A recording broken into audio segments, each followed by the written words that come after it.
તો બધાને આવશે હો. આ શું છે? મોર તો બધાને ગમે હે ને? અને આ શું છે? કૂતરો.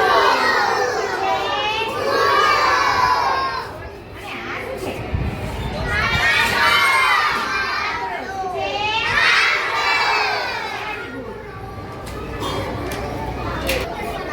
પ્રાણી અને જંગલી પ્રાણી. હવે જંગલી પ્રાણી એટલે કે જે જંગલમાં રહેતા હોય અને પાલતુ પ્રાણી શું હોય કે આપણા ઘરની શેરીમાં, સોસાયટીમાં, મહોલ્લામાં આપણે પાળીએ તેને પાલતુ પ્રાણી કહેવાય. તો ચાલો આ શું છે? ભેંસ. આ શું છે?